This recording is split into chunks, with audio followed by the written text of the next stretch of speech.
Bienvenidos a Banca Lab, el espacio que atiende tus consultas sobre temas de banca y finanzas. En la dinámica de hoy responderemos a la pregunta: ¿cuáles serían las consecuencias que fijar un tope a las tasas de interés traería al sistema financiero?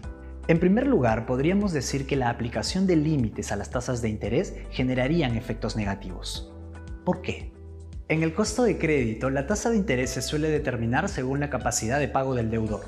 Eso quiere decir que si una persona o empresa tienen un buen historial crediticio, están al día en sus pagos y tienen los ingresos suficientes para asumir sus obligaciones financieras, obtendrán una tasa de interés menor a las personas o empresas que no cumplan estas características.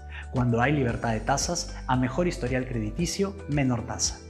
Entonces, los topes a las tasas de interés podrían afectar justamente a quienes se desea beneficiar, a las personas y a las empresas que tienen mayor riesgo y menores recursos. Si se les restringe el acceso al sistema financiero formal, podrían quedar a merced de prestamistas informales que suelen cobrar intereses más altos. Además, las entidades financieras más pequeñas son las que tendrían menos posibilidades de sobrevivir si es que se ponen límites, porque son las que tienen menos recursos para asumir los costos fijos que genera un préstamo. La libertad para determinar tasas de interés contribuye al crecimiento sólido del sistema financiero y genera un entorno perfecto para el desarrollo de las microfinanzas. Si tienes una pregunta para Bancalab, escríbeme a las redes sociales de la Asociación de Bancos ASBank.